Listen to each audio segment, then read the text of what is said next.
All right, welcome back. Let's talk about if the next logical step in your Ascension campaign is to buy something else, right? If it's a small enough step and it's the next logical step, then you shouldn't focus on consumption and nurture. You should focus, again, just like in engagement, on upselling. So let's dive in and review this and then take a look at a campaign that we use at Digital Marketer to upsell someone after they've already bought in the Ascension campaign. So again, here's the scenario. If you remember, we started in this scenario all the way back with, hi, nice to meet you, my name's Richard. I really think we should get married. And that didn't work out. So we went with a scenario that said, hi, nice to meet you. My name's Richard. Can we get coffee? And that worked well. So we moved from coffee to, I'd love to take you to dinner. And that worked well. So now here's where we're at. I've really enjoyed the past few months. I'd like to introduce you to my parents. Sure, when, right? This is the natural progression that relationships take, and it's what you should follow in your email campaigns because you're building real relationships. There's actually some real live human being on the other side of that computer screen reading your emails, even if you're B2B. The person reading your emails is just that, a person. They react to natural relational communication and societal norms. So talk to them like a person, treat them like a person, only ask them to do what you would ask someone to do if you were actually standing in front of them. And if it would make you feel weird or you think it would make them turn around and run, don't do it. But in this case, this is the natural progression. So how do we do this in email?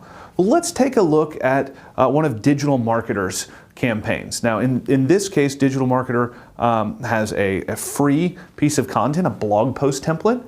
After someone opts in to get that blog post template, they can go and purchase our content engine, our blog content marketing plan. It's basically how to create multiple blog posts and distribute them, right? So content marketing. It's a relevant upsell on that we present to someone we know is interested in blogging.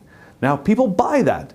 So if they buy that, we then would like them to buy either Digital Marketer Lab because it's full of other execution plans, but really the most relevant next step is for them to get our Content Marketing Mastery course. It's a course just like this, except for content marketing. So if we know that someone started with, give me a blog post template, and then yes, I'd love to get all of your blog post templates and figure out how to create multiple blog posts.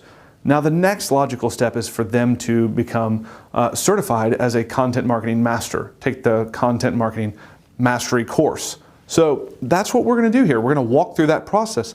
Here we're assuming that someone has bought the execution plan, so they've spent between $7 and $47 on the execution plan, but the next step that we want them to take is to buy the mastery course, right? To buy the mastery course. So we're going to start with content, because in this case, even though it's an upsell, we're going to follow the goodwill structure because we need to give them some more information about why they need additional content, why they need to be focusing on a full content marketing plan, not just their blog. So we start out with content, with a blog post, the content life cycle. Now this is introducing one of our most popular blog posts, and it breaks down how you should use content and distribute content and create content on so many different channels, not just your blog. And at the end of this email, which I wrote, so I know very well, the final line is, P.S. If you want to skip the article and just copy my content marketing plan step by step, go here now.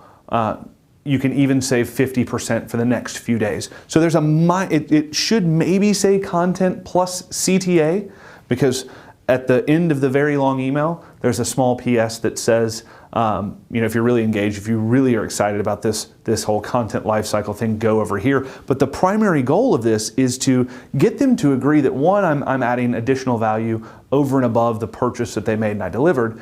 And two, to get them to accept that what they're really interested in is just one small part of a much bigger thing, of a much bigger piece that they should want, right? I need to start introducing this concept and start generating desire and demand for something that they may or may not have even known that they needed or wanted.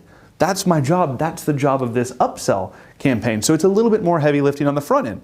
So because the first one was content, I may take the second day off. and then come back with a hybrid, right? Come back with a hybrid, which is kind of informational / content and a call to action. So I may say, use this to become an authority in any market. Again, reference back to specific parts of the blog post that I sent them, but really have more of a predominant call to action and send them over to the content marketing mastery page. I'm going to take another day off, and then I'm going to send them a direct call to action. And this time I'm going to get personal, right? We're going to start to get personal. Now I want to make something very clear. At this point in the relationship, or at this point in the email campaigns, this is the first time you've seen personalization. Now we maybe could have introduced it in the engagement campaign, probably not so much in the indoctrination campaign. While I'm not going to call you I may not be very formal when we first meet, I may not be very conversational, and I may not always remember your name. We're following traditional relationship cycles here. So now it's appropriate. We're in an appropriate time in our relationship that I should be calling you by your first name. And maybe the first time I do it, you're going to notice it. So Richard, and maybe it's my full name, maybe it's just my first name. If this says Richard, a content marketing specialist, ? Now I've just built up this whole content lifecycle. Content marketing is bigger than just your blog concept. And now I'm introducing into my prospect's mind that maybe I could, or they could actually be an expert or a specialist at that. That's going to get opened, and it's got a call to action. It has the benefit of changing their status, elevating their status from just a blogger or just someone who writes content to a content marketing specialist. That's a really good subject line. It's a really good email. Now I'm going to come into logic, get certified for free, or I could say get certified 50% off, get the full content marketing training 50% off. Something that's logic in there that's going to get them to switch their decision-making process from, do I want to be a specialist? Do I care about all these other aspects? Do I really want to be an authority? Wait a second. Do I want to miss something for free? Right? Something for free. Then finally, fear. Last chance to save $100. Now, remembering when we talk, or keep in mind as we move forward, and I'm talking about the role of different pieces of your email, the role of the subject line is simple. It's to get your prospect or customer to open the email. The role of the body of your email is to get them to click. So at this point, these are just 5 different reasons to get them to open. Even when we're talking content, this is kind of a curiosity-based subject line.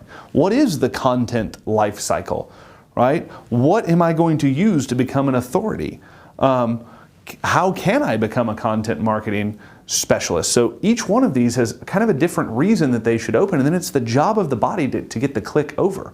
But this is a great goodwill email upsell campaign.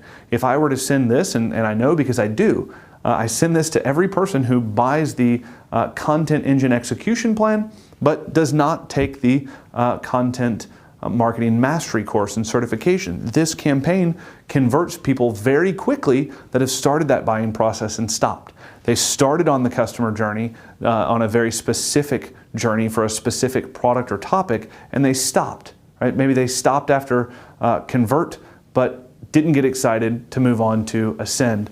This is how I move them through. This is how I use 5 emails to ascend someone from anywhere from a $7 to a $47 purchase, all the way up to from a $500 to a $1,000 purchase. Now, if it can do that in our business, I know this structure, again, structure will work for you in your business if the next logical ascension step is an upsell, if they're ready to take that next purchase. All right, so in the next email, or in the next video, I've got email in the brain. In the next video, we're going to break down and start storyboarding your segmentation campaign. This is the first campaign you'll actually be sending as a broadcast. So I'll see you in the next video.